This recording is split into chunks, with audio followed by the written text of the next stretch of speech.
But my son Drake, he has like this part of him that he can feel you. Maybe because of his disability, that part is heightened in his body. One night he comes to me and he says, "Mommy, Vavapia was flying, and she was on top of me in my bed and she was flying." And I was like, "Well, I'm glad, Did she seem happy?" Yes, she seemed happy. And I was like, "Well, she's looking after you." So we've had to have these like small conversations, and it's interesting how kids bring those things up to you, right? Like you can have one conversation, but that's not going to be the end of it.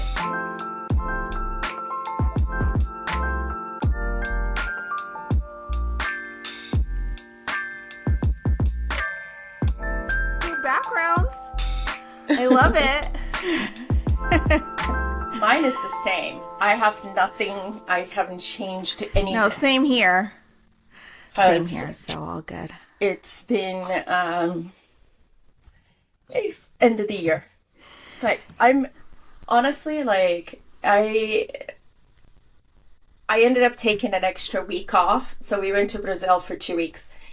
And we got back last Sunday night, and I was going to go back to work yesterday, and I was like, why? They're going to be fine without me until Monday. Like, they don't need me for 2 days. And I was like, you know what? I'm just not doing it. So I was like, I'm okay. It's going to be okay. The world is not going to end in the operating room without me. It's going to be fine. They can handle it for 2 more days. And I was thinking, and then I just got energized. And today, after this, I'm going to see my voodoo girl. I call her my voodoo. And okay, please explain.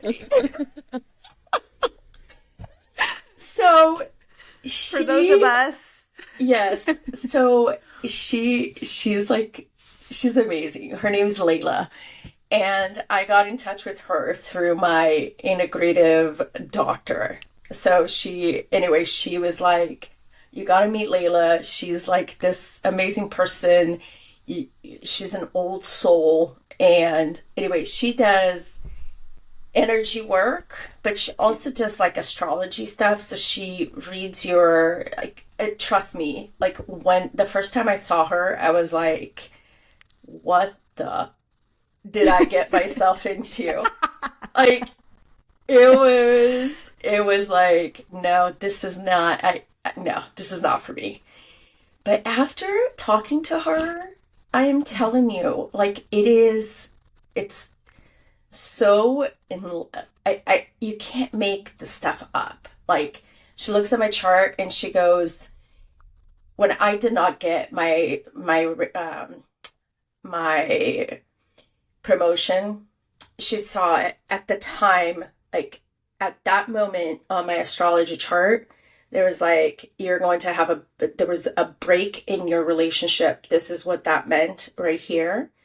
And it was crazy. So anyway, I call her my voodoo, and I love her. And like we talk, and she gets me clear in so many ways. And so anyway. I love that. So yeah. She's just like an energy worker. Yes. Okay. Yes. Amazing. Yeah. Just to clarify. But to me, all that stuff is voodoo. So like, that's why I call her like voodoo. Witchcraft. Yes, exactly. Yeah. Because I never believed in the stuff until recently. Yeah. So no, for sure. Anyway. I want to, so today's episode, guys, we are going to talk about grief, actually. And it's a very important topic, I feel, because personally, I have not been through hard I have been through a difficult loss, but it hasn't put me, let's put it this way, I knew it was going to happen before it happened, and I had enough time to really go into the feelings and the emotion of the loss. which was my grandfather. And we knew that he was in down scale decline. Sorry, I'm already wiping my nose because when Michelle came in, so I'm a big energy person. I don't know if you guys can do like relate with this, but when I'm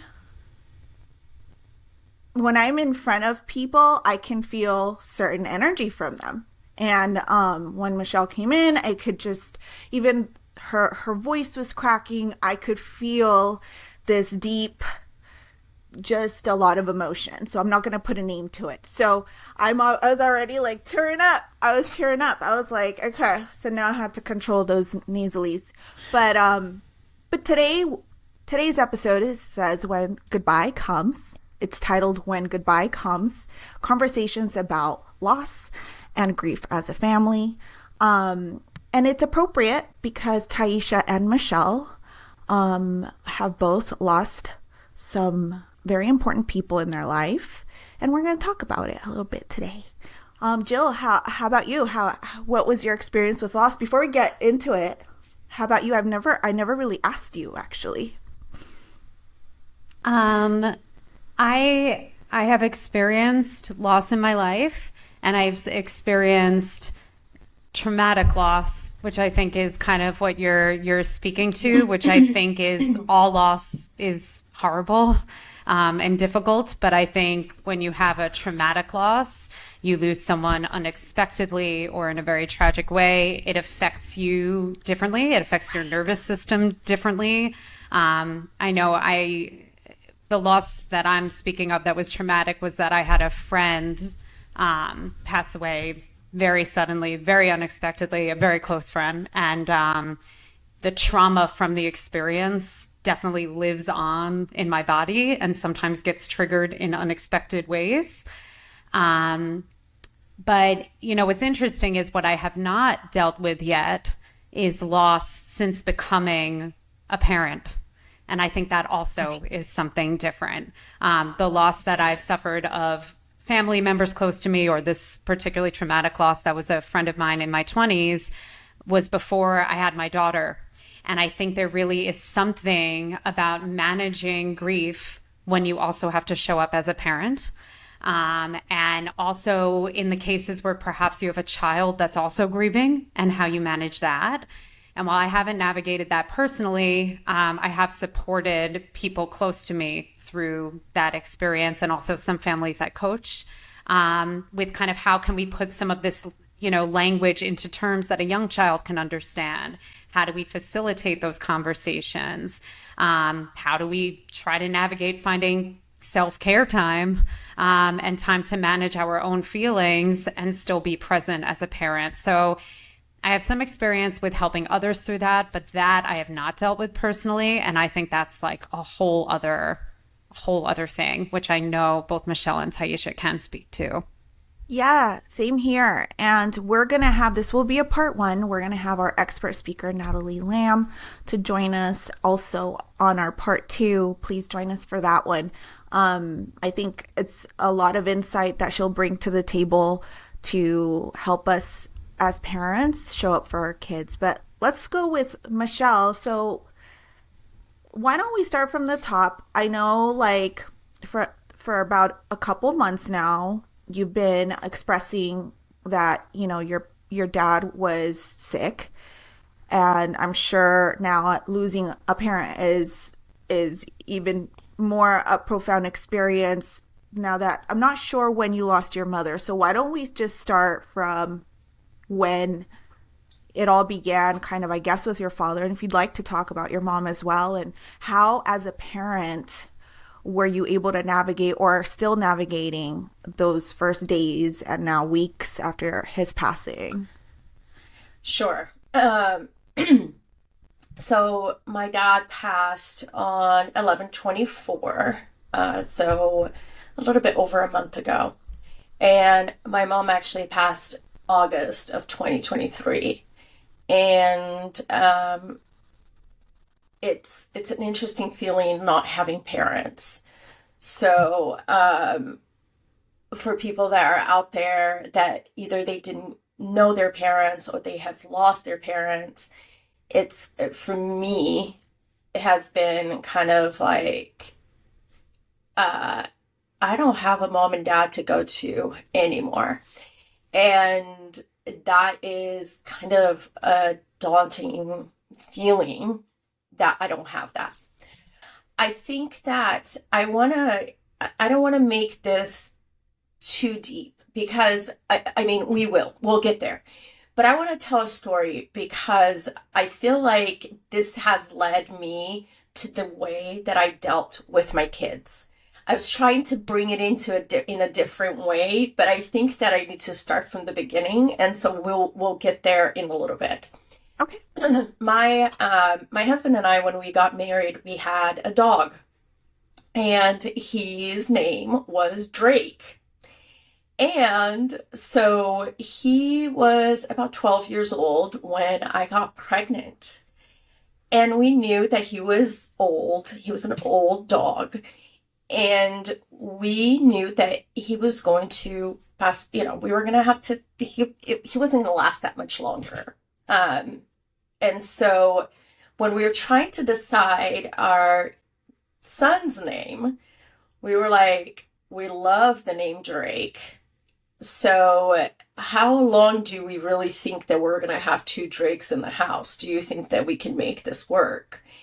And so we named our son Drake. So for 18 months, we had two Drakes in the house. It was Drake dog and Drake boy. Okay.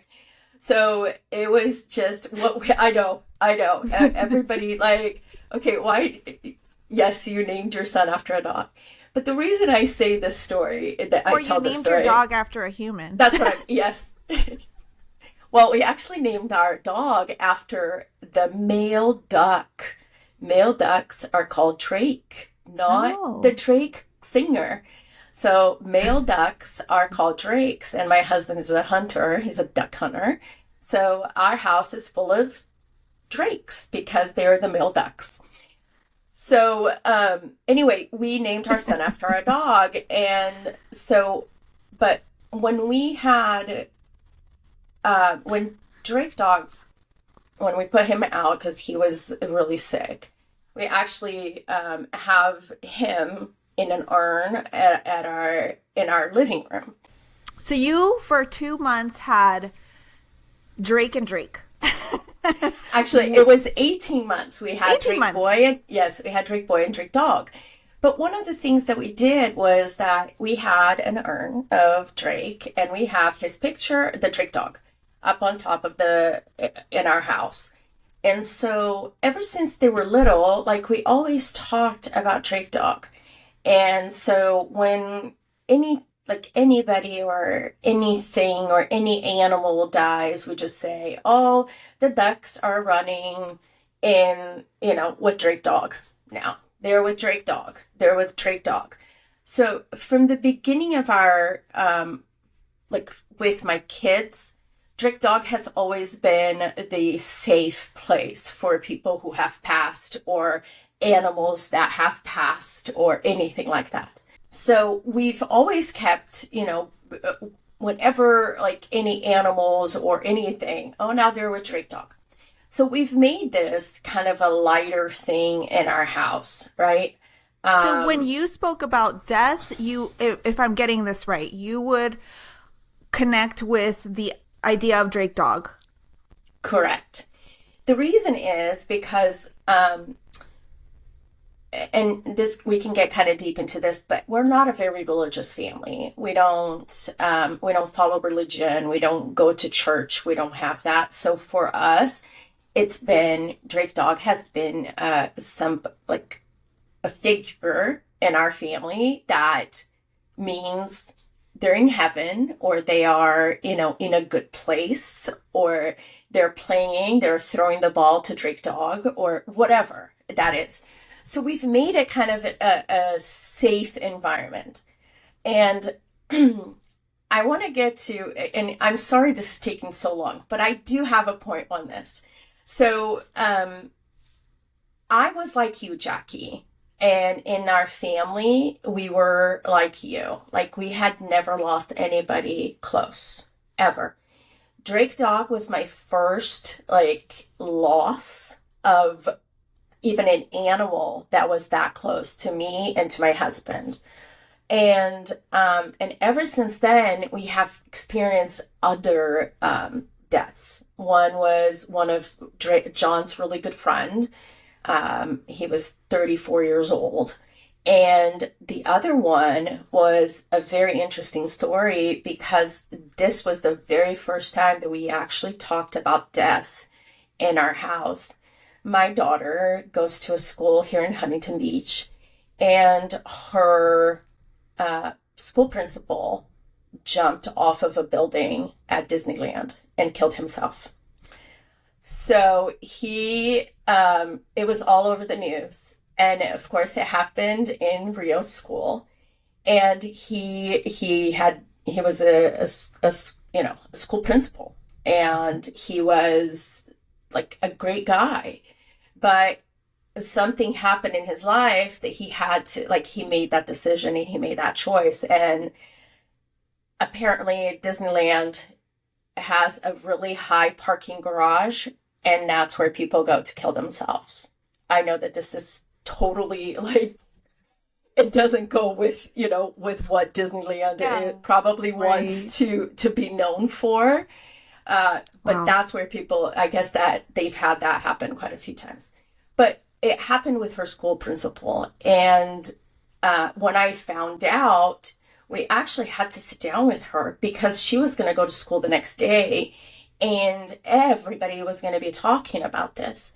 And so that night when I found out, I sat down with her and I sat down with Drake, and I was like, Rio, I got to tell you something. Your school principal, I don't want to name names, but your school principal was, he is with Drake Dog now. And so he's not going to be around your school anymore. And we actually had to kind of have that conversation. It was a hard conversation to have as a mom. Like, she was 6, I think, when this happened. And Drake was 8. And kind of sitting down and going, your school principal killed himself the night, today. Like, that I left that out. I didn't say he killed himself. I don't think that children that young really need to know that in depth, because I think that is a whole other really emotion. Yes, it's a whole other emotion that I think that you have to be mature enough to deal with that. But he passed away, and you're not going to be seeing him anymore. But guess what? He's with Drake Dog. And she had questions. She had her little feelings, and they did bring, because it was such a school-wide thing, they had grief counselors. They had, they actually did a little memorial for him at the school. But I think that at 6 years old, the kids did very well, and she did very well. So that was like the first major thing, like major death that we had to deal with, and I had to talk to her about. And then a couple of years later, it came my mom.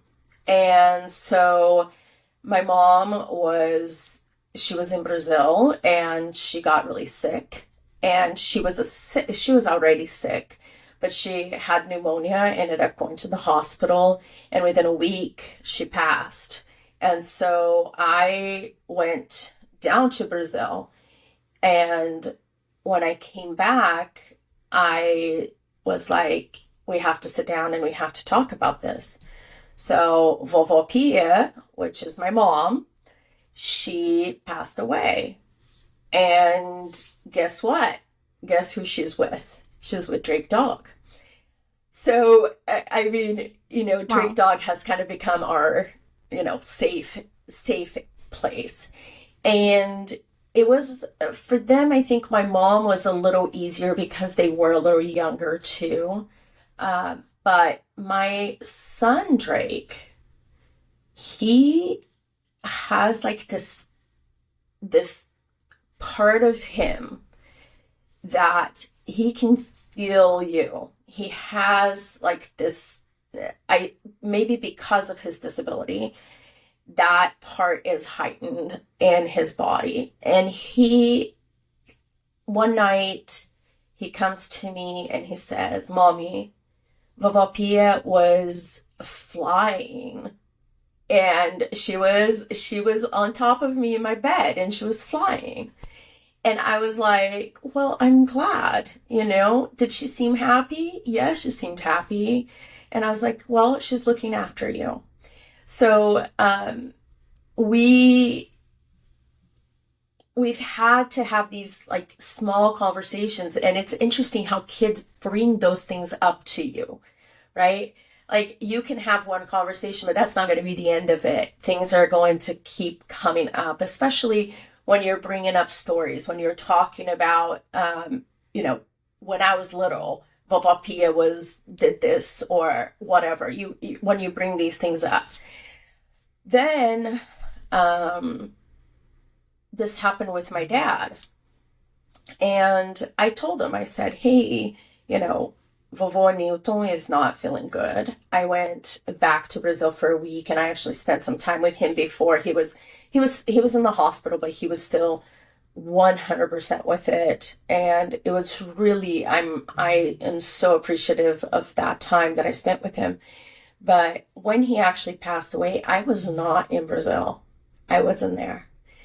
And I got the call. It was about 1:00 in the morning here in the US, about 4 or 5 in the morning in Brazil.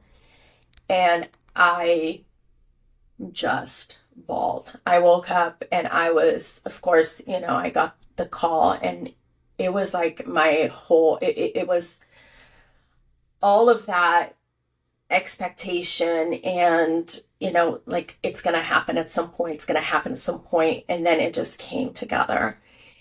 And that day, Ria was supposed to have a big cheer competition. And so we were going to get up and we were going to go to cheer competition.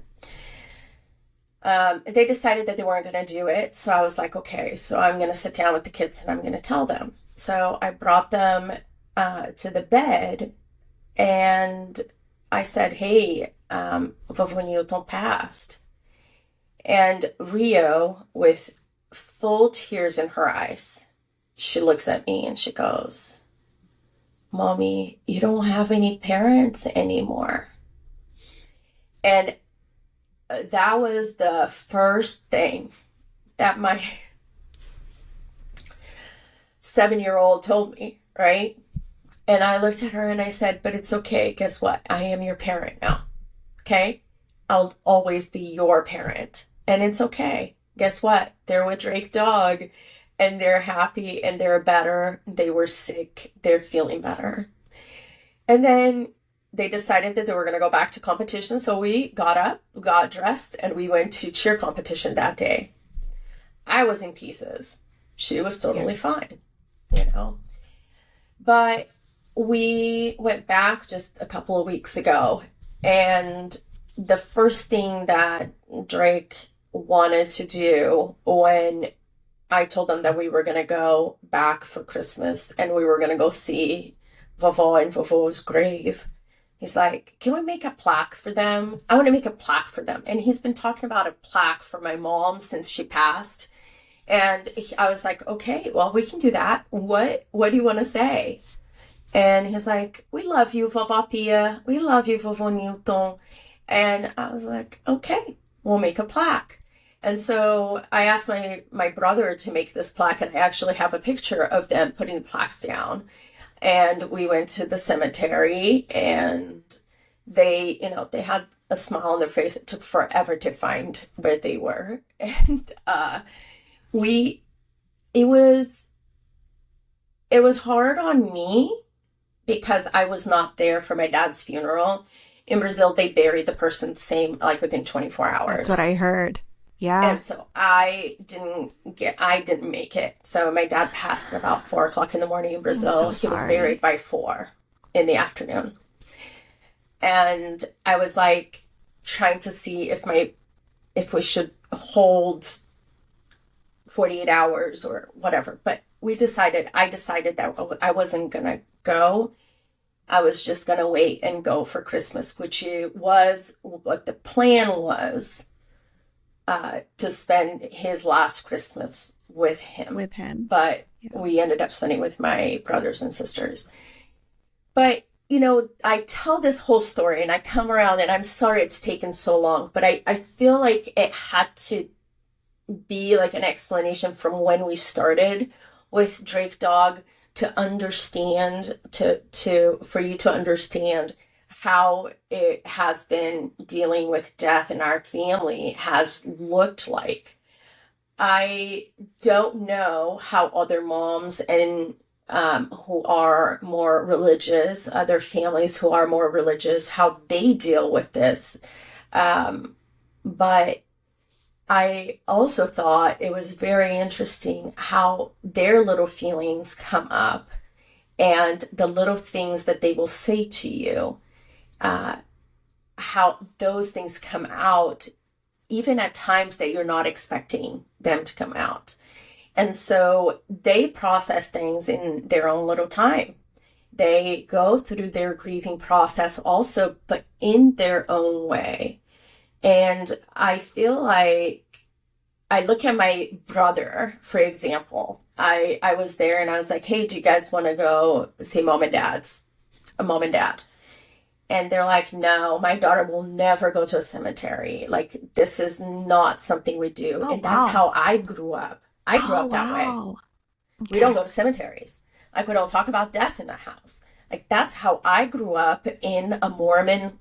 Like, my mom was very scared of death. Like, that was something, like, she would not go to cemeteries.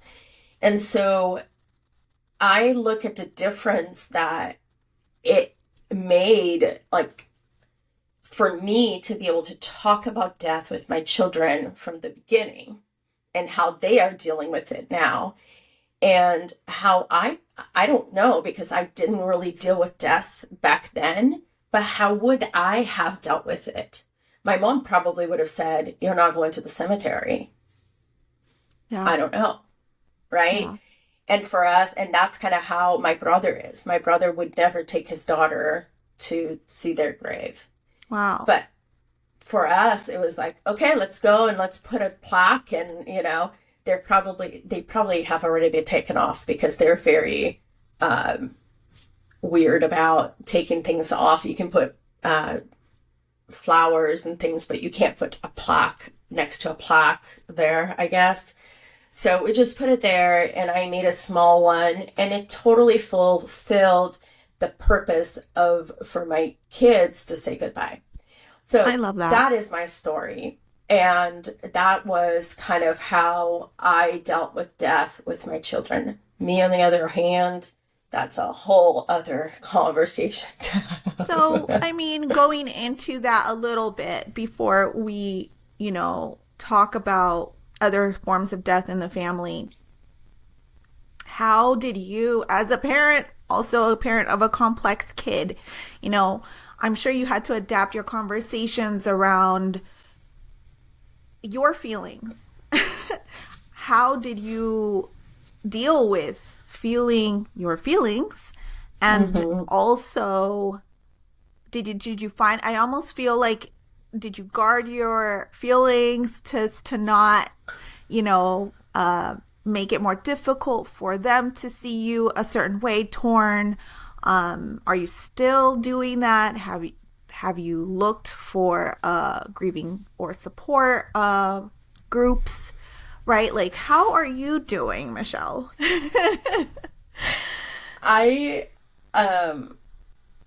Okay, there's two parts to this, right? There's the Michelle when in front of my kids, and then there's the Michelle me. So in front of my kids, I still cry. And when we were at the gravesite, like, I teared up, and Drake came up to me and hugged me, and he started tearing up. He really catches on to feelings like that. And so he started crying with me, and for him, he says, I'm getting sad, mommy. I'm getting sad. And then he starts crying. Like, this is what he does. But then, like, we cry a little bit together and I validate his feeling. And I say, hey, it's okay to cry. Like, we are going to have sad days. We are going to, we don't have to be happy all the time, you know? And I'm going to miss Vovô Newton. I miss Vovô Pia. And it's okay to be sad. But guess what?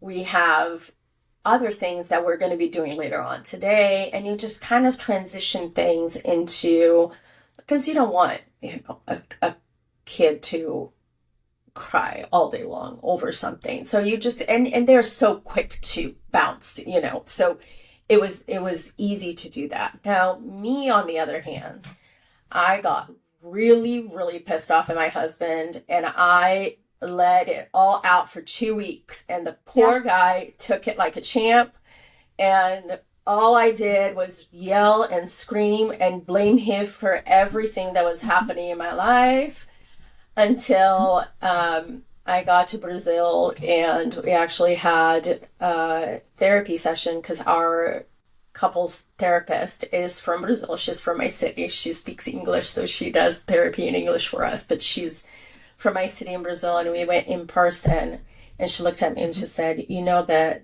this is all happening because you're grieving, right? And it was the way that I was grieving. Did you understand that at the moment? No. I was just, in my mind, I was just done with his bullshit. And I did not want to hear anything anymore. Do not talk to me ever again. Because this is all, like, you are not supporting me. You are not supporting me through this. And I don't need you anyway. And that was... I love it. Say it feeling. All out. I love that you're saying everything that you went through, because, you know, I feel like I deal with sad and bad things in my life with a lot of anger as well. Like, in fact... You know, it's not part of this conversation, but, you know, every month I feel so terrible in my skin that everything is his fault, right? And so we're actually talking about it now. But, okay, so did he understand in a way that you were grieving? Because you said he took it like a champ. What made it? Not in the beginning. Not in the beginning. Okay. In the beginning, it was like, what is going on? And it was hard because you find reasons to fight, right? That you think that are not because you're grieving, right? These are things that probably have been boiling within me that I just finally, I'm like, I just can't take this shit anymore. I just can't do it. Like, and then you just, I said things to him that I have never said. And I was a bitch to him. I don't know if I can say that word. And if you want to, I was so mean and I was awful. Yeah. But once I got all that out, and my therapist actually sent me a message, and she's like, Michelle, you have to let go of the anger. You know, this is you grieving. This is you grieving.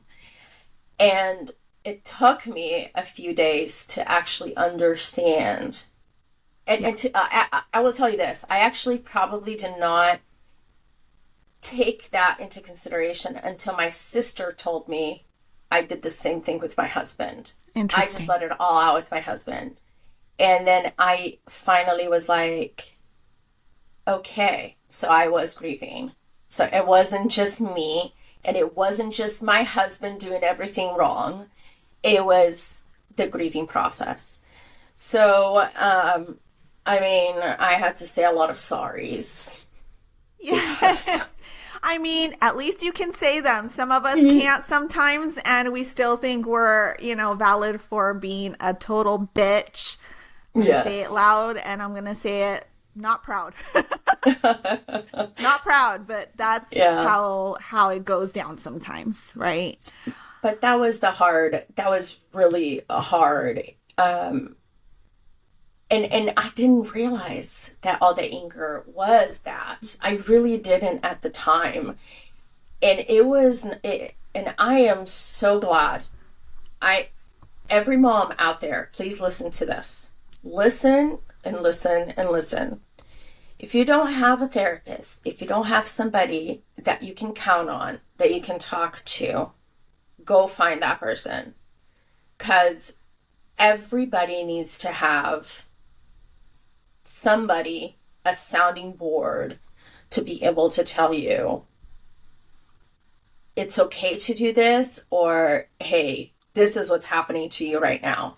Just catch yourself and, understand what is happening. And be gentle to yourself as well. I know that it takes two of you to understand what's going on. So maybe counseling is a great idea, probably sooner rather than later, because like Michelle pointed out, it can get the best of you. And then if you don't have that guide or counselor, it might be blurred within the situation, and you won't see that that's really what's happening within you. So I want to take this moment to kind of switch to Taisha.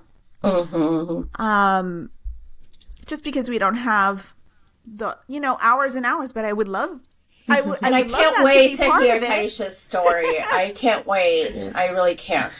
So I know, Taisha, that this topic is also incredibly personal for you, so feel free to admit or say whatever you feel comfortable with.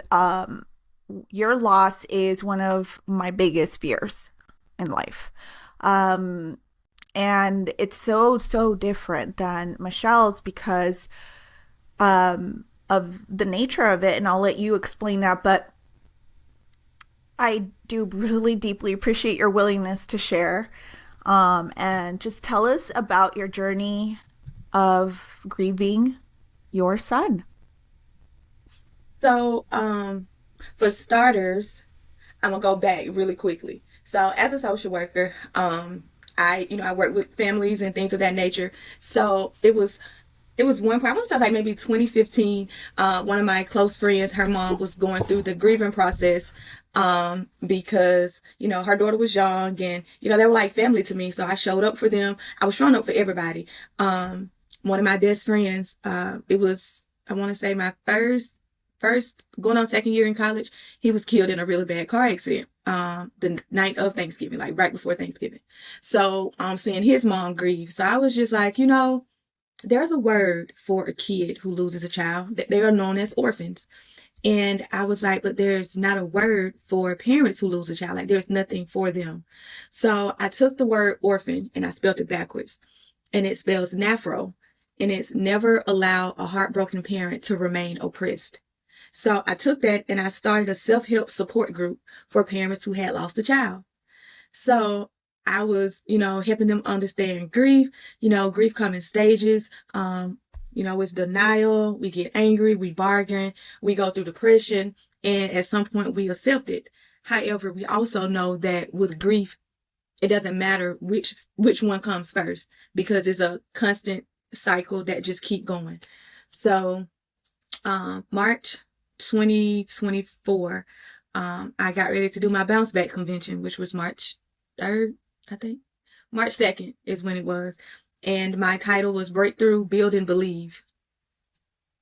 And that following Saturday, my husband was doing my nails, and we get a call from my bonus baby's mother. And she called to tell us that our son had passed.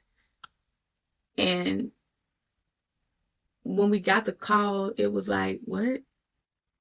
Like, what are you saying? And the message didn't come through in a pleasant way, for lack of better words. And I just broke. And I was confused. I was angry. I felt so much like within that moment. But my daughter was in her bedroom. And I remember coming in here and I was like, Naya, Sean is gone. And she was like, Mama, what you mean? So I tell her the details that we did know. She began to cry. And I'm like, okay, I got to get myself together because I got to make sure she's okay. I have to make sure my husband's okay. So I kind of put my grief to the side to be able to be the wife that I felt my husband needed in that moment and the mother my child needed. On top of that, the following month, my baby's getting ready for prom. She's getting ready for graduation, and they were the same age. So granted, he did graduate a year early. It was just that season that was approaching, and I was already grieving the fact that my baby is leaving, going off to college. And then I have a real life, like he's gone and like we're not going to see him, we're not going to talk to him.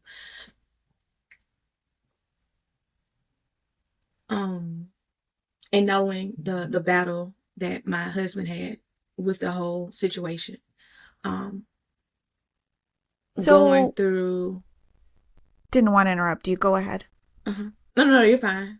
What was your question? When I see you right now as you're speaking, just reliving the whole experience, you shared with us that he would have been 19 this next week. Is that right? His birthday is Monday. And when you learned that our topic today was going to be about grief, what was going through your head? Couple of things. One of them was like, I'm gonna show up. I'm gonna show up and I'm gonna do it. And then I asked my husband for his permission on last night. I was like, hey babe, I was like, this is the topic. I just want to know that it's okay. And he was like, I can't tell you not to talk about your grief. And even though I was already validated a while ago, like, even though he's not your biological, he was your son too. And it's okay for you to grieve out loud. It's okay. And it was just like, but that's his son. And it was like, so it was a battle with me with that. So with him saying that on last night, I was relieved. So to get on here today, it's just like, yes, that was my baby. The 9 years we been in each other's life. Like, I went to bat. We're going to hold some space for you, Taisha, because I know this topic is just so hard. I mean, I couldn't imagine. I was a nanny for many, many, many years, and all of these children are like my own. Not in the same way because I didn't live with them and care for them as a mother so much as a care provider, although I did feel like a mama sometimes. I couldn't imagine losing them, and they're not even my own. So for you, you know, in a way, as much as I would love to relate, I can't. There isn't words to say to people, and I think I find myself always trapped in this kind of, what do I tell a person when they're grieving? What do I say to a child? In fact, this episode, I want it to also talk about how do we prepare our children, as little as 2-3 years old or coming into teenage years. How do we tell them about death? So for us personally, I'm a very spiritual person. Like, so we know there's a time for everything. We know there's a time for death, there's a time for birth, and all this other extra good stuff. However, in that same token, when that time comes, nothing prepares you for that moment. My aunt, really, really close, like that was my A1. I watched her take her last breath. We knew she was dying. She was on hospice. She died the year before I was supposed to get married. So watching that, having to explain to my child, and having her just trying to wrap her mind around it. So just giving them the okay to grieve. And personally, I knew where my help came from, right? And I knew it took, more than God to get me through. And what I mean by that is, even though I am a therapist and I'm, have this program to help other parents grieve, like that stuff don't work. It doesn't work when it's you. You have to go and get you for you. So I sought a therapist and I stayed with my spiritual advisor who was like, Taisha, grieve, like it's okay. And I picked up, like it was like I gotta bounce back. I can't stay in this space. I didn't give myself time to feel until a few months later, and I broke, and I got How was that angry experience again. for you? I was sitting in the car and I was just screaming. I was angry. I was angry at the situation. I was angry at we don't know what happened. I was angry at the fact that we went 7 years batting court systems and all this other extra jazz just for this to be the outcome. So I wanted smoke. Like I wanted to holler at the judge who ordered what he ordered. I wanted to holler at the attorney. I wanted to holler at the guardian ad litem. I wanted to holler at the Department of Children Services.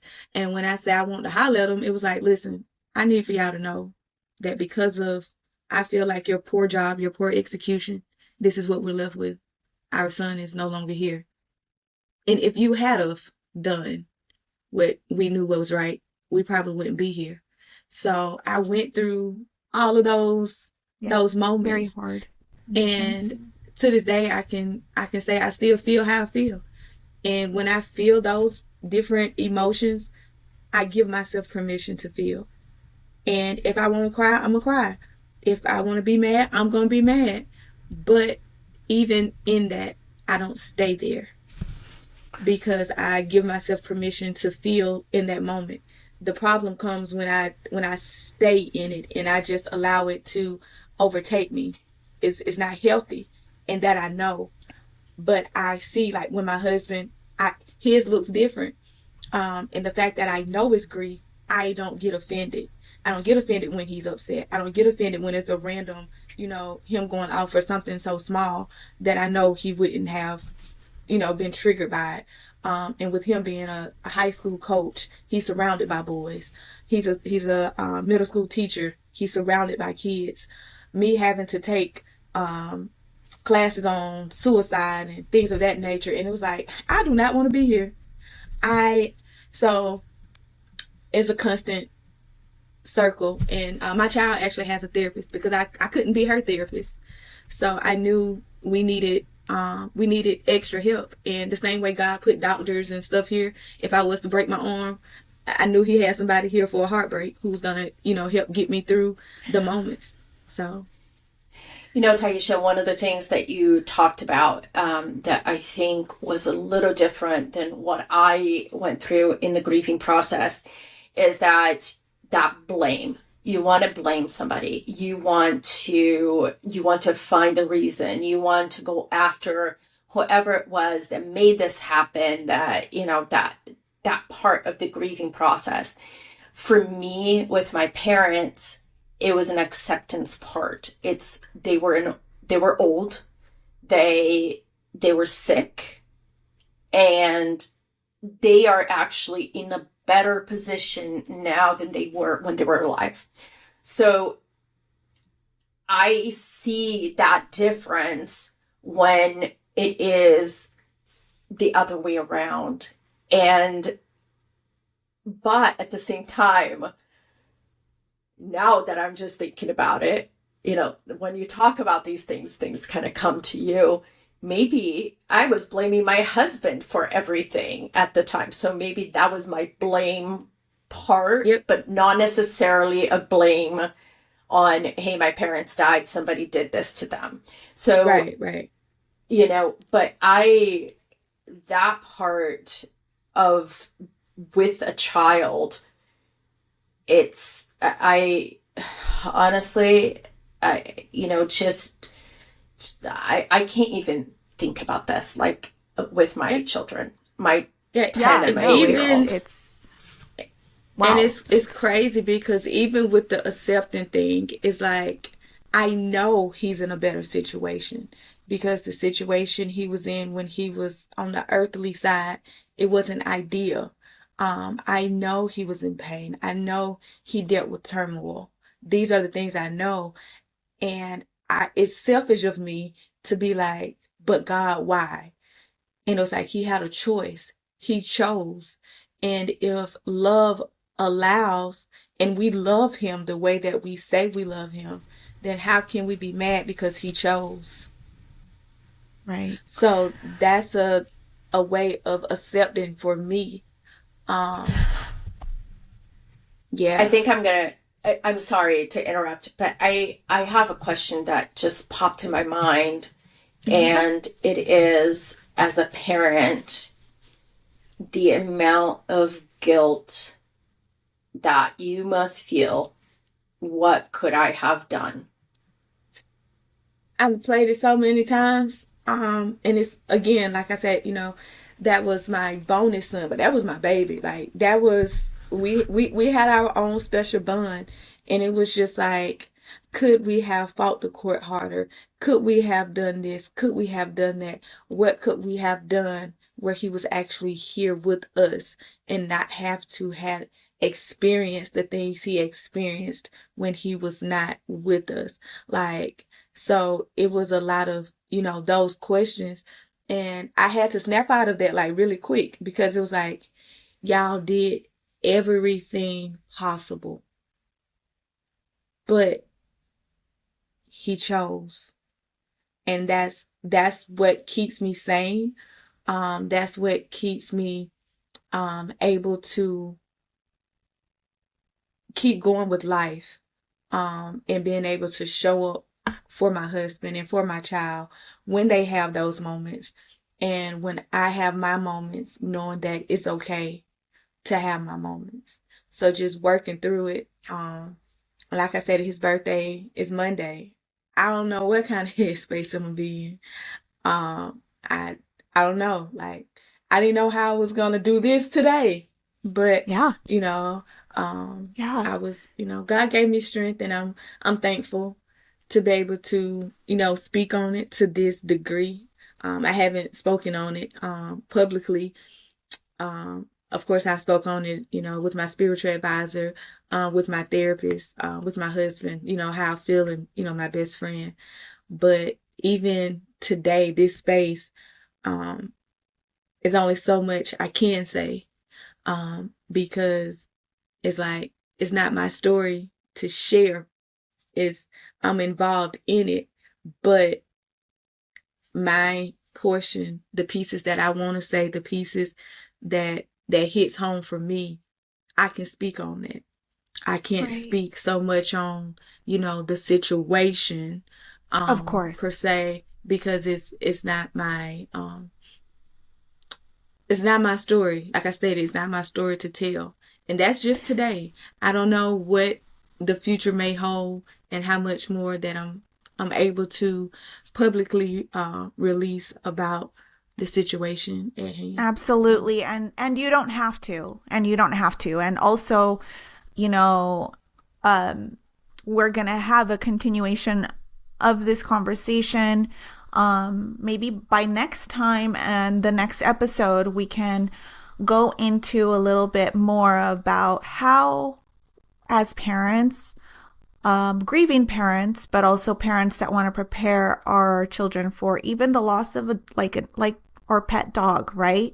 How do we do that with a little more emphasis on, not sugarcoating it, but also it's like an art, I feel.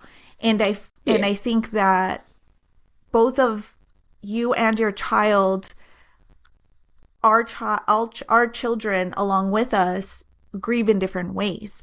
So to understand how our children grieve, I think that will be the conversation for our part 2. And I want to end this part 1 with just really validating both of you. We don't seem to move on from grief or a loss. I think we move forward with the pain.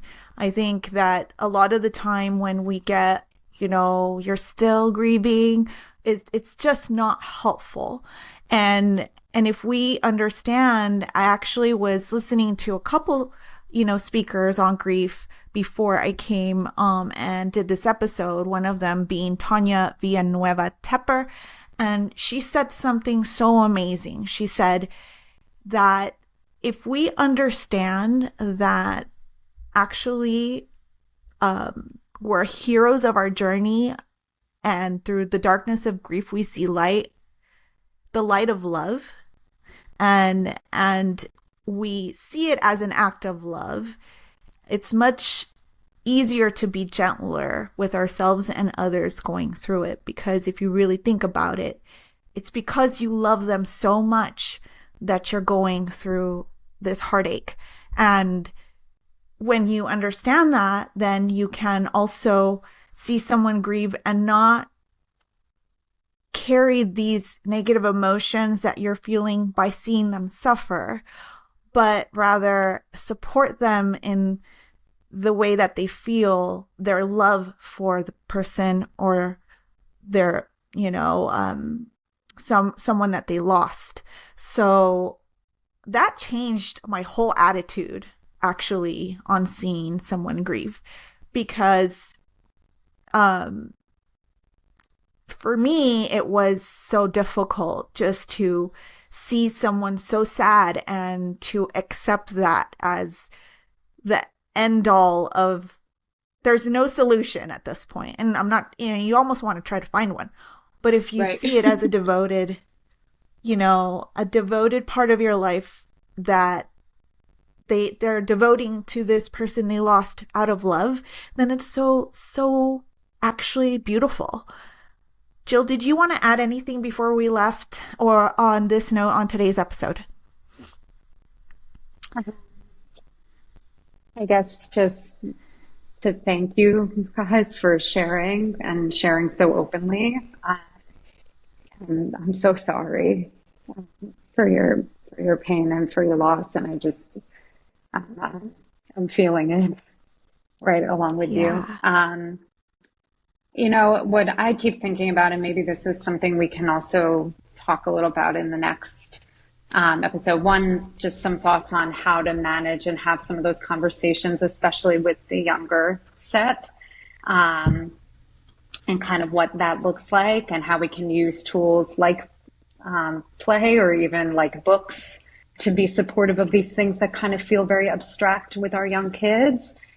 So maybe that's something I can talk a little bit more about next time. But I was also thinking about this element of, spirituality or religion and kind of how that plays into a lot of this. I'm Jewish. My family is Jewish. Loss, I feel like, is very embedded in our DNA. My grandparents were Holocaust survivors. So my whole dad's side of the family was gone before I was even here. Wow.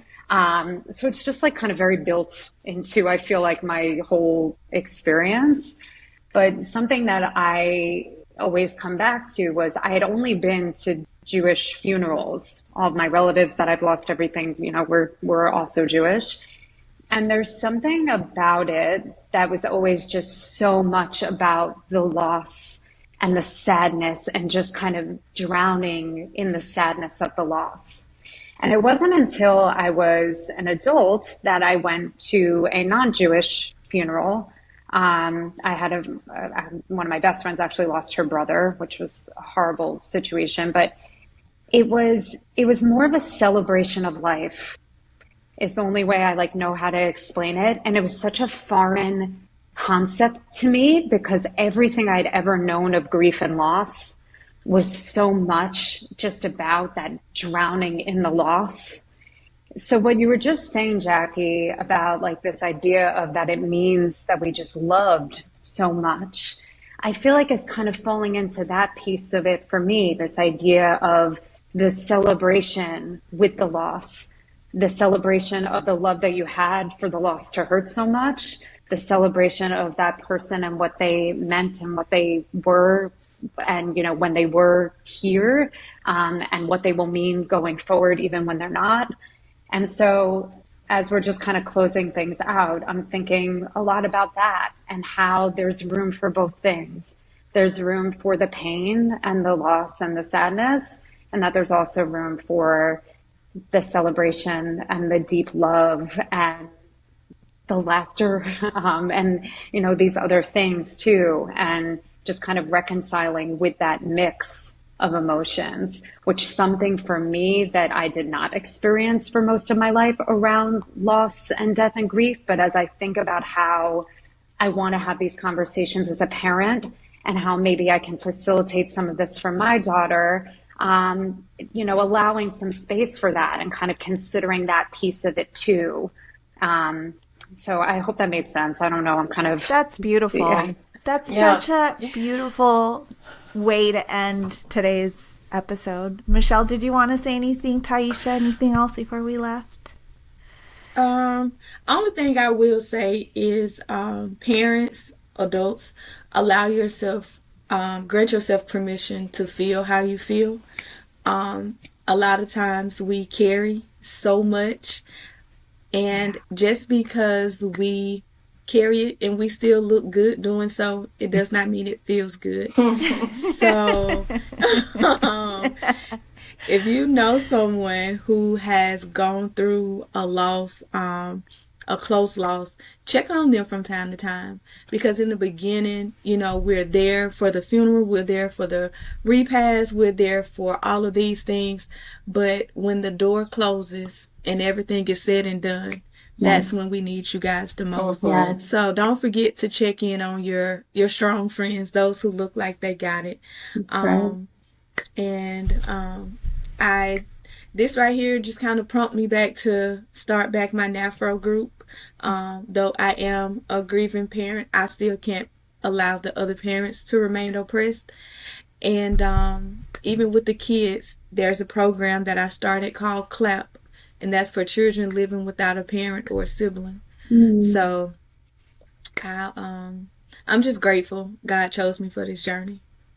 Thank you, Taisha. Thank you, Michelle. Thank you, Jill. And thank you, Jackie. audience, for tuning in and allowing us to fill your space with this just very important topic. And with that, we'll bid you adieu. Bye-bye.